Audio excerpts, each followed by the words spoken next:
So it's all good. No, it's good stuff, right? Like that heat's over, and it looks like officially it was Pierre-Louis Costas taking that one out. In second was Magna Passos, third Dave Hubbard, and unfortunately for Mark, he came in fourth, but no one got knocked out in that round.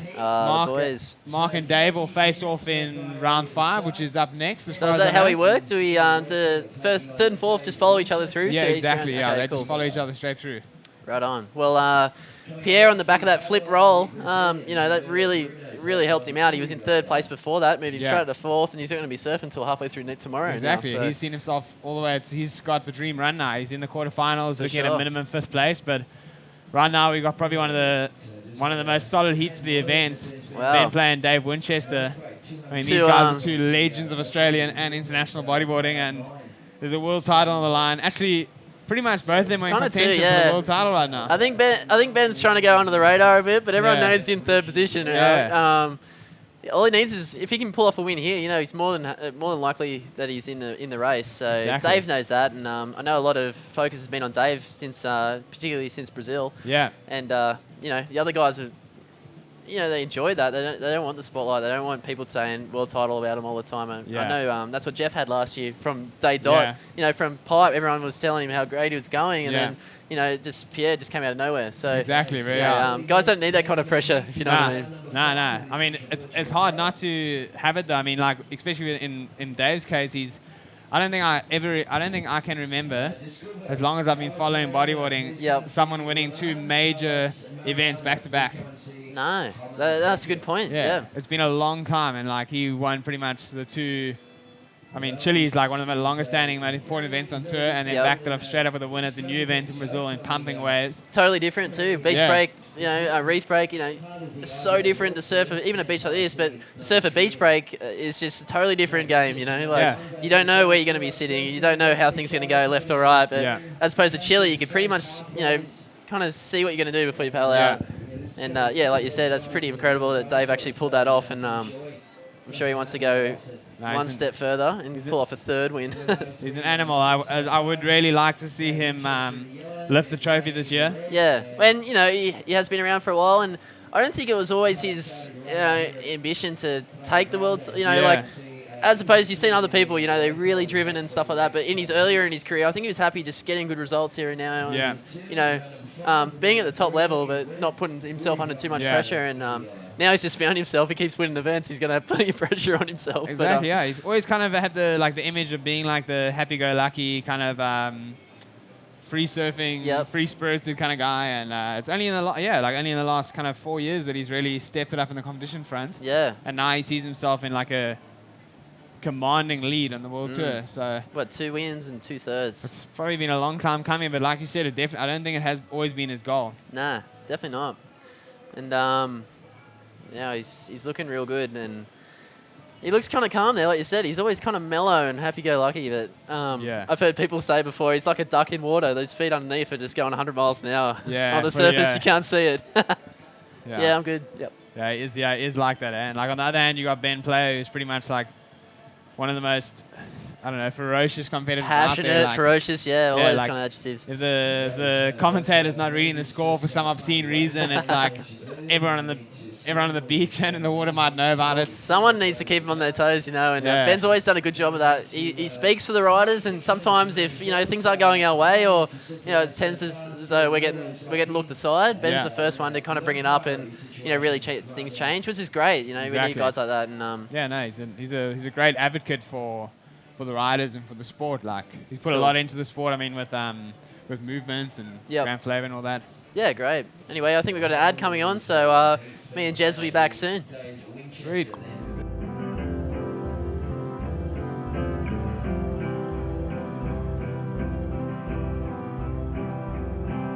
Stay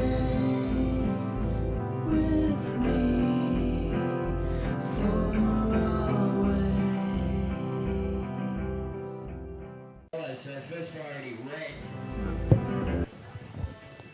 Think that we are back on. I just saw Dave have a look at left. Didn't really look like it offered much, so he pulled off that.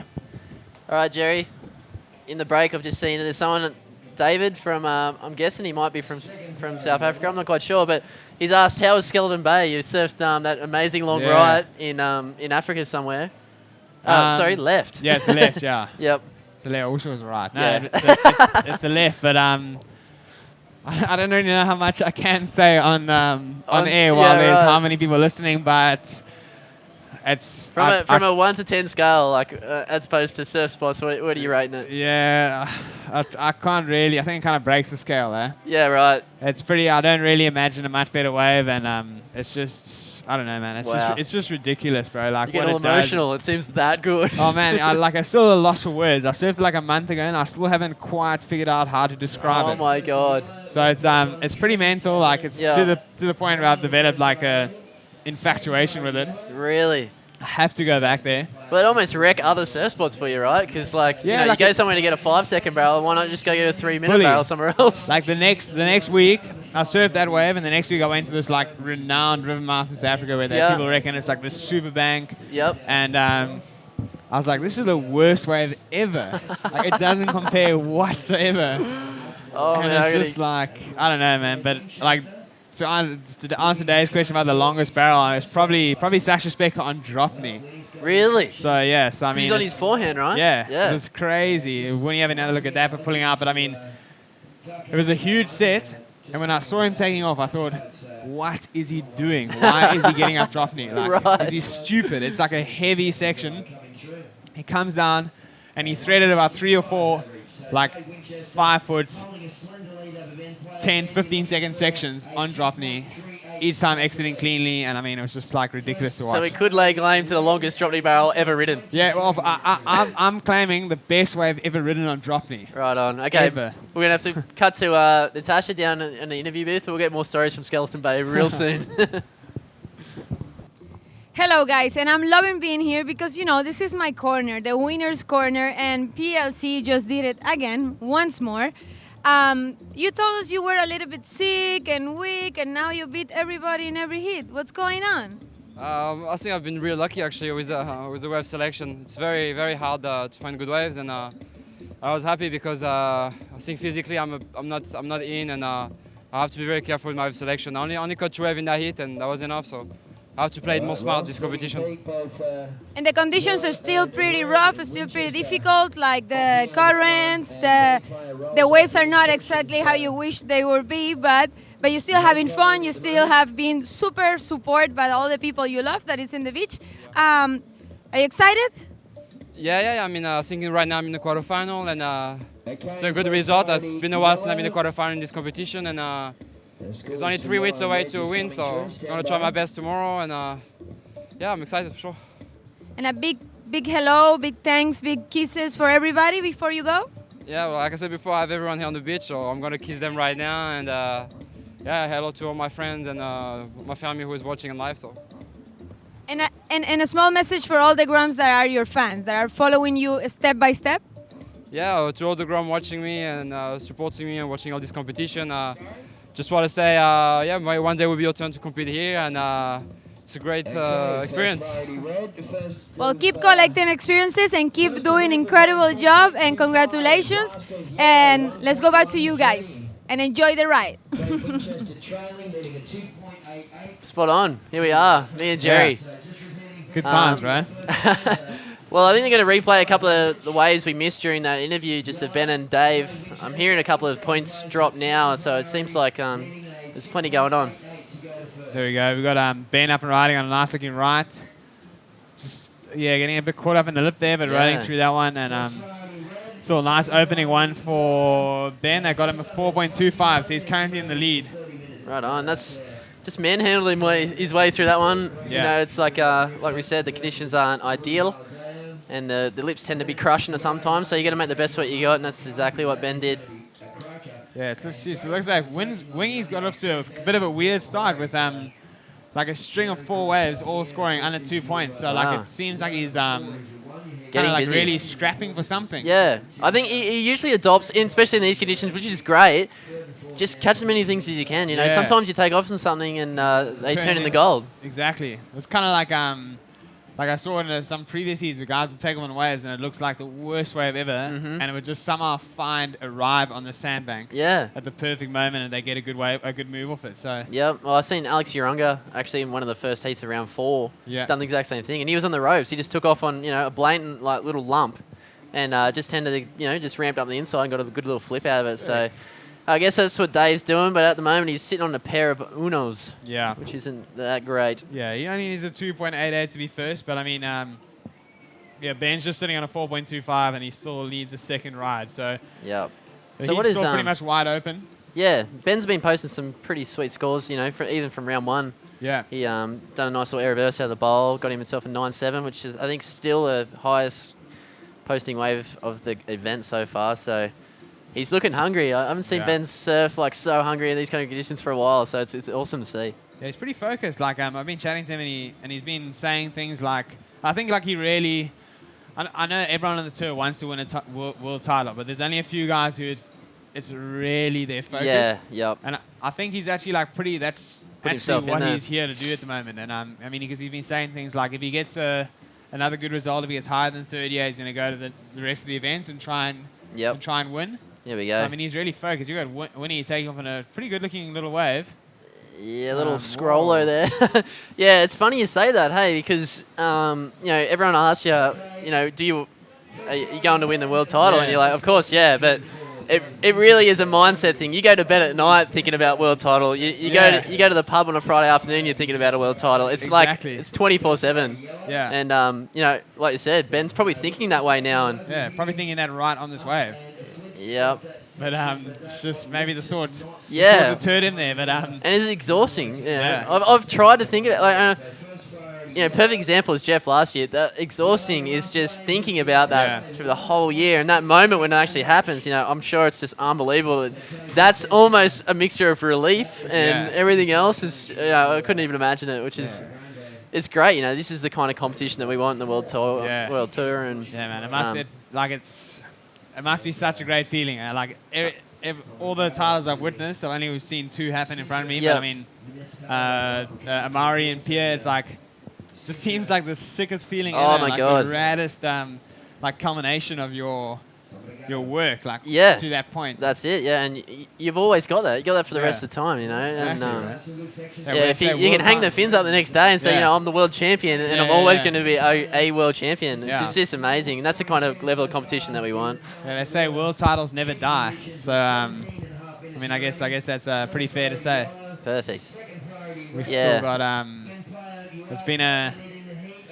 It's been like, I mean, I remember when even I wasn't around, not bodyboarding then, but when Andre won his world titles back in freaking 2000 or whenever it was, when he was like 17 years old, it completely inspired like a full generation of young kids to go on. I mean, look at Pierre last year, won at just 21 years old. So I mean, that's pretty much like that world title of someone else in a completely unrelated situation inspired him to go on and do that as well. Right on. So like you and Mark and guys like Sasha, you guys looked up to I guess you would have Andre Botha winning stuff. Yeah, man. When he was 17, that's amazing. Dre was like the man. Like I mean, he still is the man. But he just was so advanced for his age. Yeah, right. And it was crazy. And I mean, when he won those titles, it was just like the biggest thing ever for South Africa. So we just boosted South African bodyboarding, right? Massively. And it was pretty sad because after that, there's kind of a big gap before Mark went on tour. Yeah, right. And once Mark went on tour, that's kind of inspired my generation, like myself, Adam Morley,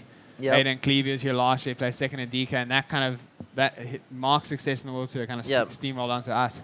It's great seeing you guys on there because you got a similar sort of vibe to the Aussie guys, and it's just it's great seeing the South Africans on here. Like I love hanging out with you guys, and I spent a bit of time with Sasha actually. I'm staying with him while I've been in Sintra, and it's cool. You guys are always so mellow, and it's great to see a lot of South African bodyboarders starting to turn up at these events. Yeah, I know it is. It is good to see the level of interest back home in South Africa now. I think in the years to come, there's gonna be quite a few more. Yeah. So what's the younger kind of crew looking like? Yeah, the young crew looking good.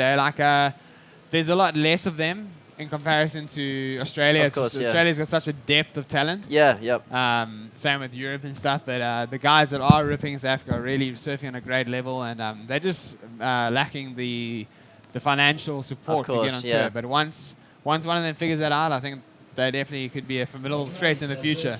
it's a figure out period, isn't it? Like, you know, even from Australia myself, and we're really lucky there, you know, with media and all that kind of stuff and sponsorship. I can imagine how much harder it is from South Africa, but, you know, you learn that, you know, if you get to a country and you can be seen, you know, I guess there's a bit more work there for you, but once it happens, it happens. Yeah. But here we got Wing looking at this one. Nice looking left, but he just kicks out it. Didn't want it. He luckily maybe not. Yeah, look at that. Fat. It is looking a fair bit worse than what we've seen about an hour ago. But now Dave's turning around and paddling this little sick one. It's quite foamy, but it's nice and sizey. Look at that. Big ramp. Bang. If you can push out of this, it'd be a nice scoring ride. Here we go. Yes, Winnie. Yeah, that was a sick. That wasn't too bad. As far as rolls go, you know, that's placing pretty high up there, and I think he knows that. And it's one of his, bizarrely enough, it's one of his strongest moves is the Rolo, and he makes them look good every time. Yeah, he does like what was that thing he did in Chile the one year, the sky roll? Yeah, full blown sky roll. Yeah. He tends to handle the air, and like he could probably boost a sky roll out here if he wanted to, you know. So exactly, yeah. It's a bankable move, and he's used it again, so it could work against Ben in this case. Let's put him back in the heat, I think. Right on. You got another look at it. I mean, it was pretty foamy, but it like you were saying earlier, it really hit the bank and offered him quite a good section to utilize. Really heavy roll, but he managed to push through that, and that garnered him a 7.0. Straight up, which put him into the lead. So yeah, we're pretty split on the Facebook page here. We've seen a lot of Winnies and Bens, so it's like they got a bit of love for each of them, and you know it's great to see people really following these guys. You were talking about Andre before. I grew up watching Ben surf when I first started, and it's awesome now to know him as a person as well as a rider, and just to know how much effort these guys put into their surfing. It's amazing, and it's good for us, I guess. You know, a younger generation to look at those guys, and they're really sort of, you know, leading the way, and they still have that little notch sometimes, and you want to get to there, but it's slowly decreasing, but yeah. Ben's been around for a long time, and he's been shredding every year. He really does. Like something I really respect about these older Australians that have been around for a long time, and they've been constantly at the forefront. There's Ben showing us exactly what he thinks about that wave. But he's getting back out there, the committed competitor he is. But I mean, but yeah, who was your hero growing up? Like, you know, a bit cliche, but I guess Ryan was awesome. You know, it's just in high school, I guess he was just such a cool role model, and at that stage, you learn everything through a magazine, and you know, everything you're seeing of him was just so perfect, and you know how much effort he put into surfing. But you know, it's split up between Ryan and Ben and all these guys that we now kind of talk to and compete with every day. And it's funny, like trying to get over that peer thing is like, you know, once we get to our level of professional, and you still got these guys that you really respect and appreciate. It's when you get put in a heat next to them, it's you know, you really got to think on an even playing field, and it's kind of hard to do. Yeah, it's definitely something, especially like when I first came on the tour, and I mean, I never really surfed with these guys before doing that because I wasn't from Australia and stuff, and it was like suddenly I'm surfing a heat against them where I'm like, I have to actually be competitive with them. I have to try and put myself in a position where I can get a better wave, and it's like kind of like. I kind of want to let them go. Like, I respect them, you know what I mean? Yeah, it's exactly, yeah. It's like, and, hey, you take this wave, but you can't be like that. I'll enjoy watching from the back. Yeah. Yeah, exactly the same when I first started tour. You know, you just got to eventually let that go and just go, no, wait a second, you know, I'm competing these guys. Yeah. You got to think better. It's a selfish kind of sport, and you got to think of number one, and that's where it comes to now. But yeah, it's funny. Well, Pierre's quite young still, and he seemed to manage that pretty well, and boosted straight over these guys, and you know, they pick up on that, and that, you know, I think it goes both ways too. They look at the younger guys and like, you know, sometimes we could do some things, and you know, puts them on their heels. So I think it works in full circle. Yeah, it's like us, like us being the younger guys, we kind of want to take them down and like pave our own place in the sport as the top guys, but at the same time they are still in that position now with still serving that grade level, and they kind of trying to distance themselves as much as possible from us coming up behind them. Totally. So definitely, I definitely think that the younger generation, older generation feed off each other and compete. Oh, guaranteed, yeah. So, yes, Dave on hopefully one of his scoring rides. It's just not happening for him out there, unfortunately. He's got a bit of speed, and Ben's got a little ramp here that could boost him back in the first, hopefully. Whoa. Drop a little flip. That's not easy to do, and he probably pushed this into the shorey, I think. Yeah, that was definitely not easy to do. I mean, Did you realize he came out right-handed? yeah, I did actually see that. Like, that's pretty flashy. he's just fully like just already thinking about the next section. He knew it was going to be right. Right on. I wonder if the judges pick up on that. You know, like, do they deduct or put on points? I'm not quite sure, but Yeah. guess we'll find out. I guess it's better than coming out with the tail facing the other way. But here we got another look. I mean, he didn't really have much to work with there, but he still, the actual maneuver was done very well for the strength of the section, and he came through out of that one nicely, making his way into the shore break, trying to milk it for what it's worth. There you go. And he's getting back out there, but with under 10 minutes remaining, we still have Dave Winchester leading with a 7 and a 1.63. There we go. So Dave in a comfortable position, I guess. He's got one real good scoring wide and just going to replace a 1.6. So just had a situation change. here we go. Yeah, but Winnie just needs a 2.38 to be first again, to take it away from Ben players. So when he knows this, and it's a different game once you get to man on mans, it's just like, you just gotta have a go, and when he knows he's sitting on one good scoring ride, and I'm sure Ben does too, and they'll just like they said, seesawing, trading in better scores. So exactly, like Ben pretty much wants to get a 7 or higher, something that Winnie doesn't have to really push himself into the front. And I mean, Winnie's just looking for something of an average nature, kind of saying what Ben has now, 5.13 or 4.25 even. We'll see him through. Yeah, let's see if he goes back to the rollo here. He could really sew it up with 2 rolls. So it'll be interesting to see what kind of maneuvers they're thinking, and I'm sure in their minds they're like, this is what I got to do to get these points, and this is what I got to do to progress through the next heat. So what do the Facebook votes look like? He's got a lot of Bennies. Benny player. Yeah, I think it's pretty split in the middle here. It is, hey? Yeah. I've seen a lot of Winnies, a lot of BPs. It's not fair. Love Winnie, but would love to see Ben win this one all the way. Love Ben, love. Okay. That's Natasha. I think he's got a couple of fans down there. Yeah. Yeah, it's good to see. And Chile, she got a couple of marriage proposals. Really? I was like, what? All right. So he's not in any trouble. He is single, but no, he's going under the radar, even on the title and in romance. So see how I go. Let's see what happens. We've got 7.5 minutes remaining. Ben player still in the lead, just by 0.75, and is pretty not really much of a strong lead. Winchester just needs a 2.38 to be first. So the heat is pretty much going to start all over again with this next exchange. If Winnie gets a good score, then Ben's going to have his work cut out for him, and if Ben gets a good score, then Winnie's really going to have to match it.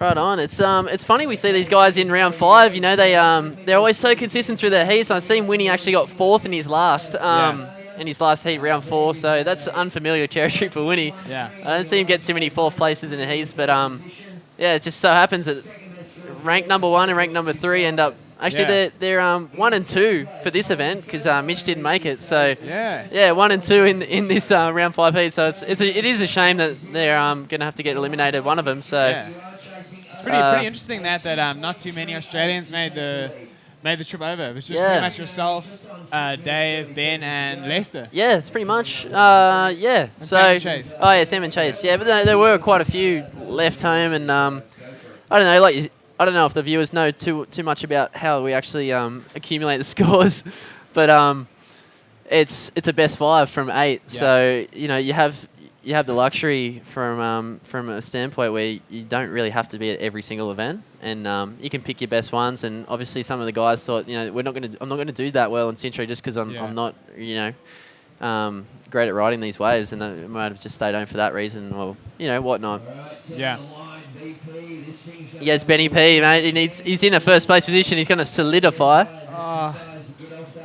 Yeah. So many lemons out there. It's aching, isn't it? It's hard to watch as a competitor because you just want them to go nuts on each section. It's just like, these guys can do it, but they're not getting the opportunities that we wanted. Exactly. I'm just watching going, I'm so grateful that I'm not out there. Yeah, you did the work earlier, so it really paid off. And I think your boy Mark's going to have to surf the last heat of the He's day. going to have to, yeah, with the glare, the freaking... Yeah, the glare gets quite high better. tide, everything. The glare gets quite bad. Yeah. What, 3 o'clock onwards here, I guess? Yeah, no, it does, yeah. Like, I mean, any venue on the West Coast is always going to get pretty bad.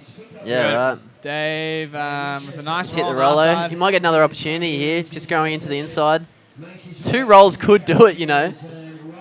Yeah, is he going to come through that, though? Oh, Oh, no. oh, jeez.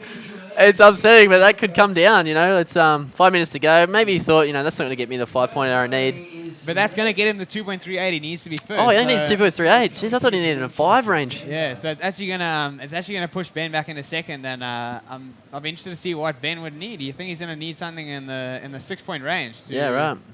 to get ahead of Dave after that one? Well, good news is that tsunami warning's been cancelled for the Philippines. So as Here we Dave go. makes his way back out, there's Okay, there's not much time left, just 4 minutes. Last of ELO 3.38. Another situation change. Yeah, so the last of Dave Winchester did in fact change the situation. You got to score in the 3-point range that I just heard the announcer say, and Red now needs a 5.26 to go first. So Right on. It's, Well, there's plenty of action going out there. Just yeah. put on the Facebook any questions. We've got Jacob Romero. yeah, what does He he? wants to have know say if you for landed himself? any 720s in Mexico. He wants to know. Oh no, I tried one, but I can't say I pulled anyone. Oh, no. There you go, J-Rom. Yeah. It's good to have you watching, mate. Hope we're not yeah. hope we're not too embarrassing up here, but we're trying our best. Yeah, trying our best, bro. It's- oh man. What's the how's the ladies in Portugal? Sam Wilson. Actually, Actually, I can't even. Yeah, we both pretty much can't really answer that, but I don't know, bro. Just look for yourself. Yeah. It's it's up to everyone to kind of Yeah. make their own minds up about that. But Yeah. I won't make any. I don't think it's rocket science to see the talent here. But here we go. What else we got? And BP, well, Oh, so Ben just needing like a pretty average score of 5.26 to take the lead back from Dave Winchester. It's there's no priority at the moment. Oh man, there's some paddle battles, is there? We've seen Yeah. arms flying yet, or what? Wow, man. How was that epic paddle battle of Was it Kingy Mitch and- Rawlins and Kingy. GT? Yeah. Oh, was it GT as well? Yeah, Was it? Mitch and GT Oh! in Brazil. Yeah, in Brazil, I don't know yeah. if you saw it on the webcast, but it was like I did see it. Locking horns. yeah, they Bang. raced each other out, then raced each other onto a wave, and then just bumped each other all over the beach, pretty much. Like Yeah, it's funny, hey. Even though you got the priority system going in the first start of the heat, there is no priority until someone catches a wave. And yeah. some guys, really love catching the first wave of the heat. For some reason that makes them feel better about Yeah, the next yeah. half an hour. But obviously they both wanted the first wave of the heat. Bang, just locked in. Yeah. So. I've seen some great paddle battles. It's almost as entertaining as watching someone ride a wave sometimes. Yeah. So, yeah, what does Ben- Benny need here? He needs a 5.26, so what is he going to do here? He needs to do something. We've got a shaka, bruh. I don't know if they Ah. score those anymore, but Yeah. needs a 5.26, and that wave just didn't want to do it for him. Maybe he should Yeah. just turn around now and catch that thing. Yeah, that one looked alright. A little bit of wedge in it. You're right, Dave. I think he's going to put the nail in the coffin. Yeah, yep. Yeah. Big innie. And he rides out cleanly out of that one. So There she I rode dare it. say Dave's sewn it up with that last hit. Wow, that's really putting Dave in a strong position there. I think he's going to feel pretty confident for these next 2 minutes that he's moving in onto round 6 and a better chance at the world title. So there's going to be a bit of a battle to get out there for priority. Wow. It's going to be very critical, but So really, Dave here, he's running it's best 5 from 8. He's sitting on 2/3 and 2/1. He wants to get his 5th score lock in. This is almost going to guarantee him a 9th. 8.0 for that last wave Wow. of Dave. That's just incredible. Oh, Jeez, man. he's pretty much, he really did put the nail in the coffin on that one. I mean, you're going to have a look with a good, strong, big invert from Dave. He extends it nicely and Textbook stuff there, hey. Yeah. He just knows how to loft it so well. And, Yeah, I don't know any other bodyboarder in the world could just go up to that real fat lip. There wasn't much speed, and he just flicked it straight up and got an 8-pointer. And Nah, he's got some of the best inverts in the business, and yep. he's utilizing it there in this critical heat. Yep. Sign out and say Manny's got the New Zealand and Portuguese party coming. So, yes, I mean, with that last wave exchange, Ben now needs a 9.87 He's to go put to him in first. unforgivable position here. Dave's going to win this heat, move straight to round 6 with a, he's locked in at 9th place. Ben's, he did well this whole event. It just sucks that they come up against each other because they're such great competitors, but Ben's going to have to finish on a 13th and, look for Mexico to start rebuilding on his world title hopes. But I think Manny's back now, mate, and we're going to stop waffling on. But he's told me that he's bringing the Portuguese party, is it? I'll love to see what that's going to be. And, thanks, Manny, for letting us have the booth for, this great heat. And cheers, Manny. Hopefully we didn't do too much damage. But you got plenty of time to work through that. There you go, buddy. Cheers, Dol. Good chatting, bro. And gets on the knee, nice little spin, they get smashed on the inside. There's BP right next to him. These guys are good mates. And there we go. Cheeky little buggers. Good on you, mate. Well done, fellas. So Winnie lives another day and keeps his title race alive. Starting out, next heat in 5, 4, 3,